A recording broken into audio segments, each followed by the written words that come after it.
Hello, I'm Doug Muzzio. This is City Talk. They're all there. The families. Bonanno, Colombo, Gambino, Genovese, Lucchese. The Mobsters. Lucky Luciano, Paul Castellano, John Gotti. The Bull, the Chin, Three Fingers. The Scams, the Shakedowns and Rubouts. Rudy Giuliani and Tom Dewey, too.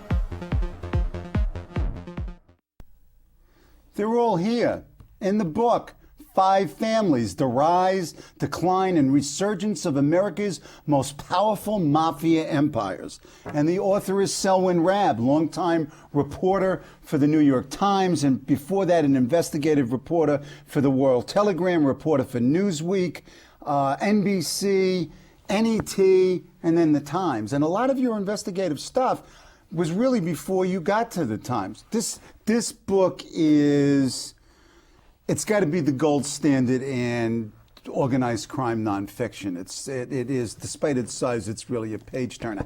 How did you get all this inside stuff?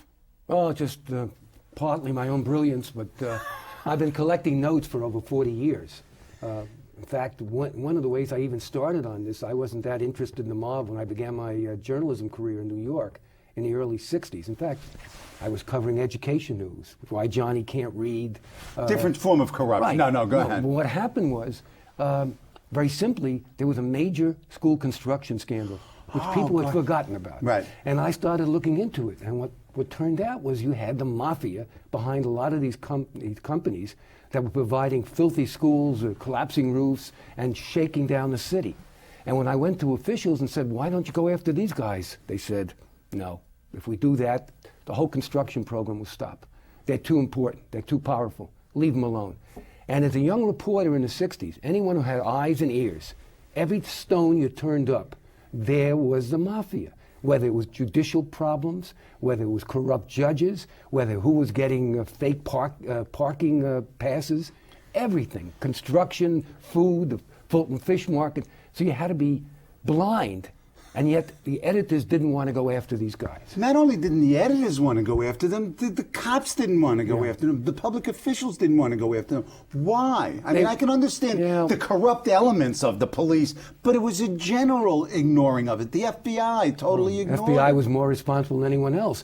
But the point was they were looked upon as amiable rogues. That they weren't predatory criminals. They weren't involved in muggings. They weren't killing people in the streets. They were bumping each other off. This is romance. And I heard this from a high official, a very high official in the Koch administration when I was looking into the Fulton Fish Market in the 80s. He said, if we crack down, what's going to happen? Best restaurants in New York won't have fish. Oh my God. So everybody knows. Leave them alone. You know, it's a way of doing business in New York. That was the point. Same thing with the garbage, private garbage collection. All they said was, nobody else will come in. If anybody else comes in, they'll foul it up. So there's this, first of all, the romanticization of it. I mean, it's in the movies, it's in the popular culture, it's in the literature, but also it's the fact of their power really just sort of scared everybody off. They were the invisible government in New York with invisible taxes. They were cheating us on everything, the clothes we wore, the apparels, the garbage collection, your rent because of the construction industry. They inflated prices down the line. You're talking about tens of billions of dollars a year. Tens? Hundreds. I'm sorry, hundreds of billions. Don't underestimate. Okay, I'm sorry. But the point was, the complaints were they didn't have the legal tools to go after them. It was very hard. The hierarchs, the big bosses were immune. What do you get them on? They never pulled a trigger. They never beaten anybody up. They were giving the orders through relays. Sure. So the point very simply was, how do you go after these guys? How do you go after the hierarchies? Okay, let's take a step back, because one of the true organizational geniuses in America in the 20th century is Lucky Luciano. I never realized it. He's a case study in leadership and management. Describe what he does in the early 1930s. He invented the modern mafia. what had happened, two people are major cogs behind the Mafia. Strangely enough, one of them was Benito Mussolini, who was the first Italian dictator or first Italian head of state, who went after the Mafia very seriously in the 1920s when he came to power. And what that led to was a lot of exodus of young mafiosi who saw that the handwriting on the wall there. People were being held in cages and sent away for life or shot and killed. So a lot of them came here. Big names like Carlo Gambino, Joe Bonanno, all these future people who went into the All-Stars, the Hall of Fame. The Pantheon, right. They came over. And what had happened in the 20s was Prohibition. Right. And what changed these loosely organized gangs, not just the Italians, but the Jews and the Irish, even the WASPs, who saw the immense profits in Prohibition, bootlegging. And they became, overnight, they had to be pretty good organizational geniuses to handle everything, to import it, to manufacture it, to distribute it. Sell They it. became executives instead of street thugs. They had to have some know-how, some savvy. And what happened, but there was a lot of infighting. The Jews were fighting each other, the Italians were fighting each other, all this internal warfare. And Luciano realized that was bad for business. So he also saw the handwriting on the wall that Prohibition was going to be going out. So he's a future-oriented executive. Right. He's very much like Warren Buffett or Bill Gates. He Right. knows exactly. He's a genius. Right. So what he decides to do is to reorganize, to finally organize the Italian families into solid groups. And what he does is, based a lot on what had gone on in Sicily, which he knew about the families and what they called Borgatas groups, he organized the first 5 families in New York. And he had a major national convention in a hotel in Chicago in 1931. There were about 25 different organizations. This is corporate. Go ahead. He brought them all in and he said, look, these are the rules and this is how we're going to operate. And he also did one other wrinkle, which the Sicilians had never thought of. He created something called the Commission. And the idea behind the Commission was this was a board of directors. If there were internal or external feuds with each other, they would resolve it. And immediately, the first 5 members of the Commission were the New York Godfathers. They were the epicenter. Okay. We became so the epicenter. New York is the From the center, beginning. From the at the beginning. And it was very conscious. Right, and they knew, and they were responsible. They could veto or authorize anybody else to sit on the Commission. And the Commission set nationwide policies. So we're talking about, is this a truly national syndicate, Yes. or is it located in various regions? No, there were families throughout. There were roughly 25 to 26 families from coast to coast. Okay. Mainly in those days, in the early 30s, in big cities, of course. Right. And what happened then was the Commission, which always met in New York and everything else, the Commission would set policies like whether or not they should go into drugs, whether or not they should do this, who was right in a feud between 2 families, say, over Las Vegas, or anything else. The idea was they were peacemakers. Okay. So in this way, there wasn't going to be any more of this internecine warfare where they'd kill each other and attract attention. Luciano didn't want that. He wanted a golden reign. So, and what he does is he creates this corporate structure, and he organizes the business, looks to the future. They get out of Prohibition, they get out of bootlegging, and what do? They went into everything. They went into, well, it was always, bread and butter has always been gambling since they started in Sure. 31. Gambling and loan sharking, one of the 2 things you'll never eradicate in the mob. And that's been their bread and butter. But they went in, they were a mirror image of capitalism. They went Interesting concept here. Right. Explain that a little bit. They went in, they saw the labor unions were very important in a way of, in the construction industry, in the garbage collection industry, in the apparel industry, anything you did, if you control the unions, you can then get shakedowns, and you could blackmail, in effect, the companies. Right. For peace, for labor peace. Okay. So this is one way they got into all of this. So the unions was a major Okay. element. Okay. But the point is, what set aside the Italian families from the old rivals, the Jewish and the Irish, was the Italians had a frame of structure, a structural frame. They had the code of Omerta. They had a hierarchy. Silence. They had a hierarchy, which meant you had a boss, an underboss, and a consigliere, and the capos who ran the crews who did most of the work. And the idea was there was a principle behind all of this. The principle was that the organization is supreme to the individual. Mm-hmm. You could kill somebody, somebody would die naturally, the organization continued to flourish. Right. Unlike the Jewish and Irish gangs. If you took out the leaders there, And that still exists today Right. in drug gangs. Right. They were finished. They Right. were loosely knit. They never had any kind of table of So organization. you've got this national commission that dominates all these criminal activities From the in the cities. 1930s to the 80s. To the 80s. At least, and beyond. And they buy off cops and judges and political officials. They control Tammany Hall. And they politics, nominate, right? They nominate They contribute mayors. money to in every big city, New York, Chicago, Philadelphia. And this goes on for 50 years, and they get away with it? I mean, what is the FBI doing? Nothing. One man who's mainly to blame is J. Edgar Hoover. Oh, okay. Hoover had this great public relations aspect to him, which was almost all phony. What happened was, Hoover recognized very early in the 30s that tackling the mafia was too hard. I've gone into the records, spoken to a lot of agents who worked with him back in the 30s and the 40s and the 50s. And the problem was that the FBI, through the Vietnam War, was composed mainly of agents from small cities, rural guys from the South, the Midwest, had no concept of the culture of the mafia. He realized he could never really infiltrate them, and he didn't want to infiltrate them. These guys would be made by the Too mafia. difficult. Right. The other point was he was worried about bribery. He knew that they had a lot of money, and the same way they were bribing local people, they could bribe his people. And he had these other agenda that he found during World War II. Was going after Nazi saboteurs, and the end of the war, he had this tremendous political agenda: communists, leftists.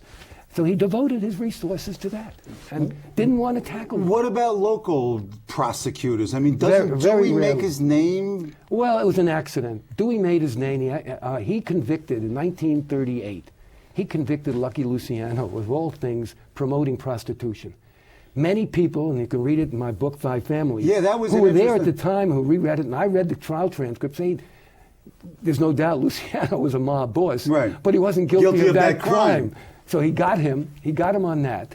And later on, there's been a lot of doubt about whether or not that conviction was really fair. Okay, so let's move to the 80s, because in the 80s there's a breakthrough. There's a change in orientation, there's a change in law. What's going on in the 80s? One man, a genius. The counter genius. His name is G. Robert Blakey, better known as Bob Blakey, who had worked under the Kennedy administration in the 1960s for Bobby Kennedy when he was Attorney General, and had discovered all this. He was also interested in labor corruption, and he saw the connection, what was going on in the country. So what he did was, he and Senator John McClellan, late senator from a very tough guy from Arkansas, who didn't care about big city Democratic politics, so he could embarrass them. They decided to do two things. They passed two important laws. One was called Title III, which gave for the first time federal agents the right to really tap wires, tap telephones. The law previously had been you could intercept but not divulge. So Hoover had all these wiretaps, but he could never use it as courtroom evidence. He used it to spy on people. Anyway, they passed this new law, which for the first time in the 70s gave federal agents the right to intercept telephone companies and use it, or bug people and use it in courts. But the most important thing was, the genius behind Robert Blakey, was he created this law known as RICO, Racketeer Influence Corrupt Organizations Act. He knew you had to get the hierarchies. You couldn't go for the minnows. Go after the sharks. No individuals, Right. organizations. You have to knock out the organization if you are going to make any impact. And the way he did it was, for the first time, they made the conspiracy laws stronger. They changed the playing field. They changed the equation. If a boss was involved, even indirectly, in a crime, in two crimes... Because it's a criminal enterprise right, under the that law. was a pattern and a criminal enterprise. Now, this law gets passed in 1970, and nobody wants to use it. The prosecutors are afraid or dumb all over the country. Poor Blakey is going around like an itinerant preacher. Right. He's proselyting, and nobody wants to listen to him. Right. And for more or less, he finally convinced Rudy Giuliani, who had become, in the mid-70s, or in the early 80s, he had become the U.S. Attorney for the Southern District, which is Manhattan, Right. and which is in the epicenter of the Mafia. And Giuliani saw the power and the wisdom of that law. And they went after, the first big case was known as the Commission case, Right. where they went after the heads of the 5 New York families. They were wrong about some of them. They got some of the wrong people. But they did knock out the hierarchies for the most part. This occurred in 1986. Now, there's a lot of controversy over Giuliani and his role in this Commission case, which he took, and he tried to get all the plaudits. The truth is, he was a catalyst. He didn't even prosecute the case. Chertoff. It was Michael Chertoff, who's now the Homeland Security. Who's not very popular in the city these days. Who was a very young lawyer right. at the time in the mid-'80s, and he prosecuted the case. So what this did, in one fell swoop, they knocked out... They decapitated the five capos. families. Yes, but what they did was they cleared the way for the next generation. Because, again, an example of Luciano's genius is that people came in and replaced them. Upward mobility. Right. They just got, better jobs. So all of that legal jailing didn't have an impact? It did. It did. For the first time, also, the FBI awoke, partly because of the proselytizing by Bob Blakey. He went around to FBI agencies, and they saw in New York what they had accomplished with the five families. Right. Suddenly, this law that nobody wanted, everybody thought was anathema, became the most favorite law in the country for federal prosecutors. You could get almost anybody. So by the 90s, they're on the run. The most famous of the 90s mobsters, Gotti. And we haven't even talked about all the bloodshed. I mean, the bloodshed is here. The other point was that the FBI, instead of relegating, at that time in the 80s and the 90s, Mafia to a low-level priority, made it number 1 or 2. Okay. It was counter-espionage was 1, and very close was the Mafia. Why this change in attitude? Why did the proselytizing work at that particular time? Well, you saw it worked. I mean, for one thing, they could succeed. They realized that they could succeed, so therefore they would do it. There's nothing prosecutors like better than getting winning. Notches on their belts, right? We're prosecuting these big guys, and they started prosecuting people all over the country. I get it. They saw how effective it was. You didn't have to be a genius. Okay. And the FBI devoted a lot of attention. Don't forget, a lot of the cases that come to U.S. attorneys or prosecutors come from the law enforcement people. So if the FBI is coming in with a case against Gotti or against Chin Gigante, they're going to go after it. Okay. If they come in with something else, they'll go after that. Okay, so it looks by the end of the 90s, as you come into the new millennium, that the mobs are on the run. They've still got, as you point out, they've still got plenty of play. They've got their tentacles in a lot of places, but they're on the run, if not collapsed. And you argue in the book, the rise, decline, and resurgence. So you're saying they seem awful quiet. What's going on? Well, there's plenty in the pipeline. There's still cases that would go back to 99, 2000. So you still have federal and state cases. Oh yeah, but not very few state. It's almost it's all fed. The problem was, not problem, and perhaps justifiably, 9/11 changed the whole game plan. Go ahead. Counterterrorism became the most important priority. So you're pulling people off. They pulled off before 9/11. At one point in the late 90s, there was something like 350 FBI agents just in New York working full-time on the Mafia, plus 100 cops, or what they call investigators. So you had almost 500 people working full-time. That number is down now to about 50. Now, given So, I mean, you can see what are 50 people going to do? And remember the numbers that they're dealing with. The 5 families in New York, the largest 5 families in the country, have a total of about 1,000 made guys, 1,000 members. And the usual equation is that for every soldier, there's 5 associates or wannabes or people trying to help them. So you've got to deal with almost 6,000 people in the metropolitan area. Wow, and you don't How do you do it? Right. So you're convinced that this danger is real, that they are involved in at least some of the same activities that they've been involved in. As an example, they have new ones? The World Trade Center. I wasn't able to document it in the book, but I will document it in a second edition, which will be out in the fall. It's now been shown that when the World Trade Center cleanup, getting rid of everything, the Mafia connections were involved in firms that were involved in the cleanup. Removing $60 million worth of contracts. And you don't think they got a piece of that? Plus, we know, it's in the book too, in 5 families, they try to steal the scrap metal. Right, and sell it. And one of their boy wonders, a guy by the name of Crayer, Wonder Boy Steve Crayer, was indicted only 2 years ago and convicted of shaking down one of the companies that was involved in the cleanup. Yeah, and so they're all over. And in fact, there is a piece in this week's New Yorker Online that talks about mob influence on the waterfront. They haven't lost the influence. So on the there, waterfront. what are the new targets of opportunity? I mean, are there any Luciano geniuses? Junior Gotti does not fit the Luciano genius. No. I mean, come on, we've got bad gangsters. Junior Gotti is a has-been. He's through. I mean, in fact, he claims he resigned. Do we have any? Yeah, there's still smart guys like Steve Crayer, and there's a guy by the name of Liborio Barney Bellomo, who just was come out of prison next year, but just been re-indicted. But these guys aren't the romantic guys of TV and the movies. These guys are thugs, no, they're right? Thugs. They're killers. I mean, that's the one thing that you keep emphasizing here, if not in words, but by their actions, that there's nothing nice, there's nothing romantic. No. Forget about The Godfather. Forget about the sensitivity. Don't in glorify The them. They're thugs. Don't glorify them. They're thugs. They're all killers. Okay. And they're all willing to kill. I know that was the frightening thing. I mean, you see it in books and movies, some of Nick Pileggi's stuff. Right. It's intimidation. Goodfellas. Their major weapon is intimidation. It's terror. You come They're over, terrorists. you tell a contractor, listen, you want this contract, this is what you got to do. Okay. Let's move away from the Mafia for a minute and go to you. And what was striking in researching this is that you, as a reporter, even before you got to the Times, had not only did you write the news, or report the news rather, but you created the news. I remember Kojak. I remember the pilot at Kojak. It was the story of George Whitmore, and I didn't realize until I, read the background material on you that you were involved with that. Talk about that Whitmore case and how you sort of, as a journalist, became an advocate. Well, I covered criminal justice in addition to the mob. What happened very simply, there was this heinous murder in 1963 called the Wiley Hoffett murder, two known as the Career Girl murders. Two women living on. I remember as a kid. Yeah, it terrified the city. Yeah, terrified. And about 5 months later, this black kid, teenager, who was 18 years old, was picked up because he had volunteered some information about a crime in Brooklyn, and they picked him up. And I have to say, one of the most stupid police detectives in New York questioned him, and they fed him information. They gave him a 63-page.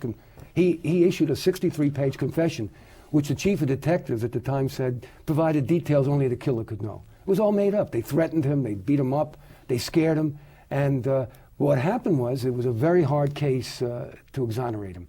I went down, I found his alibi. He was very lucky that the murders occurred on August 28th, 1963, the day of the Martin Luther King speech and parade and rally in Washington.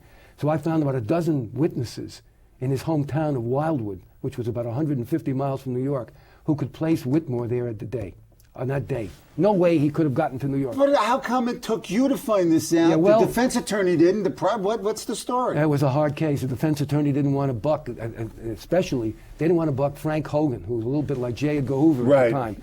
I was condemned for even investigating. He was the Manhattan DA. Right, and the murders were in Manhattan. So what happened was Hogan found out who had really committed the murders. But he didn't want to exonerate Whitmore because he was afraid that would tip off the real killer. So he held him, and he allowed him to get convicted on a secondary charge, and they threw the book at him in Brooklyn, 8 years, and it took about 7 years to find another alibi on the second crime that he didn't commit, and we found, when I was at Channel 13 at the time with NET, we found his convincing alibi. Someone who... And then he was released. He was released right away. And in fact, the Kojak pilot, which I remember because I was doing my doctoral exams, really lays it out in a fictionalized version. They changed the names, but everybody who saw that knew that was the Wiley Moffett murder. The other case that you were involved in is the Reuben Hurricane Carter case. Talk a little bit about that. Again, you having a very direct involvement in the case. Well, I got involved in the Hurricane Carter case because of the Whitmore case. Newsweek and Time magazine did big stories about me in the press section. Yeah, you were on the front page. Right. I mean, not too many crime reporters get on the front page. Well, I consider it criminal justice, not criminal. Oh, I'm sorry. Okay, that's true. I'm sorry. But in any event, what happened was Carter had been convicted with another man by the name of John Artis in the mid-'60s in Paterson, New Jersey, of killing 3 white people in a bar, and the theory was a racial retaliation for the murder of a black bar owner. Anyway, these people came to me and they read the story in the news magazine and said, we've got to do something about him. What I did was I read the trial transcript. This is always better than footwork, and then do your footwork. And I saw in the trial transcript, he was convicted on the evidence of 2 admitted criminals who were making deals to get off. And I looked at what they claimed they had seen that night, and I could see, just going to the scene of the crime, that one of them was lying. There was no way. He claimed he was in the midst of a burglary down the street, and he could see Carter and this other defendant, John Artis, come out. No way, impossible. So I was at 13 at the time, so we started digging into it, and we finally got 2 recantations from the one who we knew didn't see anything, and from a second eyewitness identification who was lying. That must have been a professional thrill for you to have dug this all out and actually led to the exoneration of innocent folks. Unfortunately, Hurricane Carter didn't like. There was a movie made, The Hurricane, which was totally a myth about how he had been really. The evidence had been found by reporters and by lawyers, and they created this phony story about some Canadians from a community. But you know that way they have to sell tickets. So they did it that way. Totally false. Last minute, Tony Soprano. Your thoughts? He's a joke.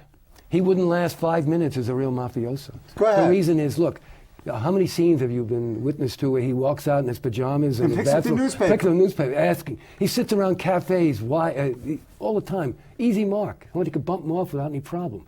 Also, you see him riding around by himself. No bodyguards, for the most part. And he acts so silly. Not the way. And he, as a capo or as a boss, would never commit any crimes. That's the whole point of being a hierarch. You're not supposed to commit crimes. Right. But he goes out, he commits murders, he does all these things. So, look, it's good entertainment, but bad history. Okay.